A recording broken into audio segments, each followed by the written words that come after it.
G'day guys, Jeff here, and we've got Crysis, and as you can see, I have never played this map before. It was my third match of Crysis 2, and I just keep flicking through using the D-pad to have a look at the different views of the map, give me a bit of an overview, and then away we go. So I've probably had about 15 multiplayer games now. As I said, this is my third, so I'm doing it better as I play. This is one example. But what I have realized is that armor and energy conservation, energy management is definitely the way to go. Power is second, because you use power to obviously jump taller buildings, perhaps turn on enemies, or even if you're getting shot behind. One trick that I've been doing is armor up and then power jump up in the air and backwards, so that as they're running through you can shoot them in the head.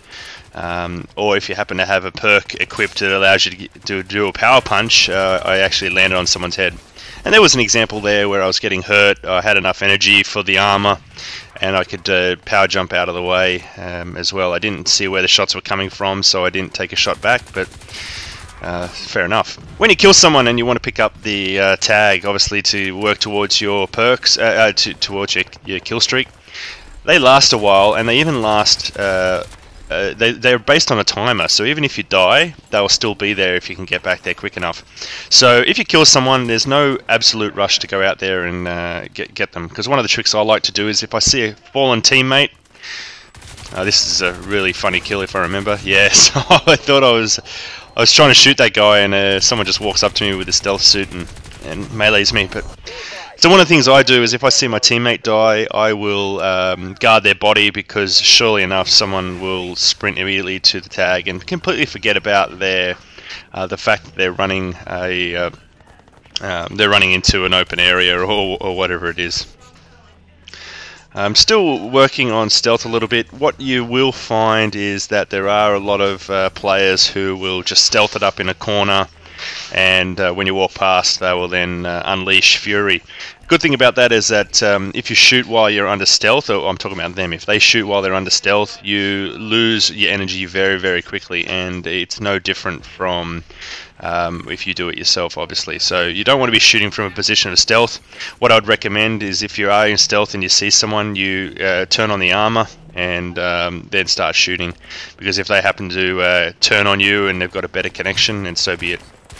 Speaking about connections, you will notice, one bar people will notice that they lose gunfights more often. You will, one-on-one gunfights you will lose more often, even if you're on target. So when you're on the red bar, it's all about map positioning and getting the first shots off and making sure that they count.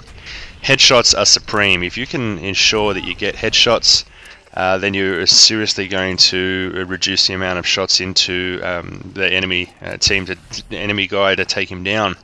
Problem with that is that if you're shooting for the head, you can also have the opportunity to miss a few. And there's probably an example of lag. You know, he started shooting on me first. He missed quite a lot of shots, and then my hip fires were hitting him. I believe if I had more than the 2 bar in this match, that may have been a kill from my experience. So my impressions, the maps are lovely. I think they're well balanced. I haven't seen any problems with them. I don't know if I've played all of them. I don't think I have.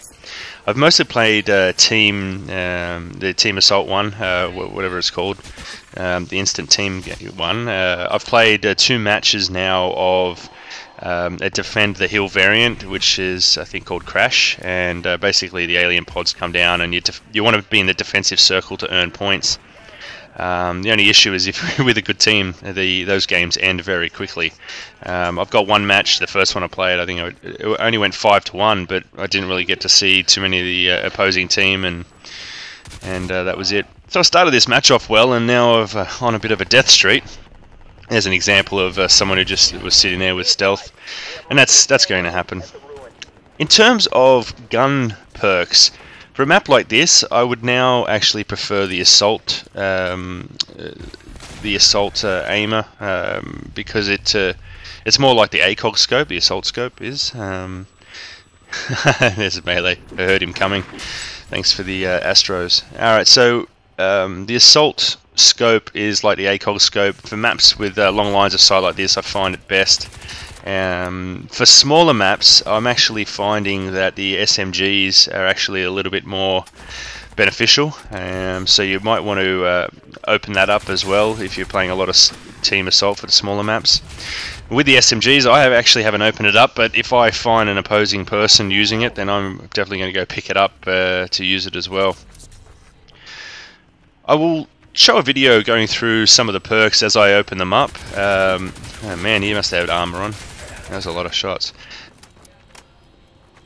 So I'll bring out a video and go through the different perks you have for the weapons and whatnot, just to show you guys what you can do, what you can get, especially for those who haven't played the demo or have the game. And then I'll run you through the my suggestions for starting off, because some of them just don't make sense until you level them up, so you have to put a bit of effort into them. And leveling up works at 3 different routes. I mean, you got your power, you got your armor, and you got your stealth. Now, depending on what moves you execute and how you get your kills during those using those abilities, that's how you get experience points in each area. By building up experience points in each area, that also builds up that perk that you have that utilizes that that experience. So it all makes sense when I go through that video. As for the Scar, the gun that I'm using, I'm a little disappointed in the lack of variety in weapons. I really hope the Crysis developers bring out downloadable guns. I mean, they do have downloadable content on here. If you buy the limited edition copy, you will get your first custom class slot opened up. You also get some camo, and I think you get something else, but I'm not exactly sure. Maybe you get to open up one of the other slots as well. I had no idea where that was coming from. I knew it was behind me, but I don't know, I kind of had a brain fart and didn't really respond in time.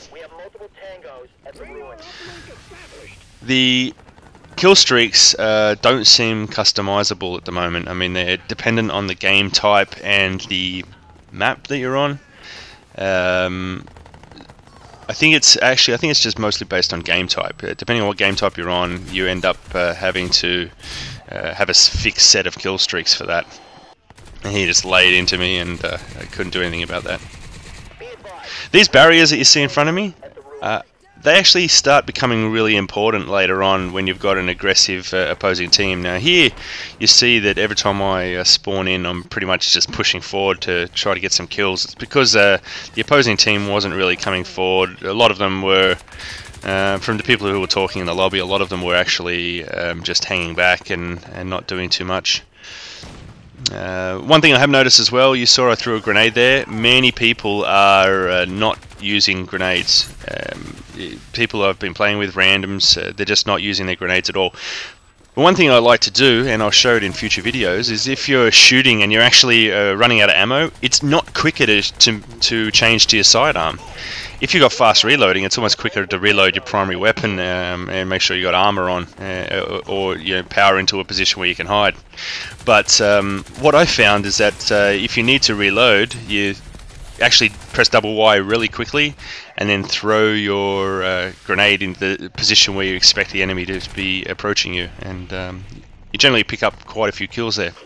Anyway, that was 17 to 11, so much better for a third match, and we just lost that by 2 kills. But that's pretty good on 2 bars. So anyway, guys, until next time, see ya. Oh, actually, I'll leave these screens in here. See, you saw that I opened up the custom class then based on my level. It's because I didn't enter the limited edition code that came with my game. So I might give that way to someone who leaves a comment on the video. But going through these screens here, it shows you some of the awards that you get, and obviously tells you who you killed or what tags you picked up, if there's any unlocks available for the custom classes. Because I just opened up the custom class, if we're looking at the Scar here, you can see that we've got a SMG, we've got a semi-automatic shotgun, a sniper rifle, and a support weapon. But I can't open up anything yet on here. One thing that I have worked out though is that hologram can only be used once per match. So anyway, guys, until next time, see ya.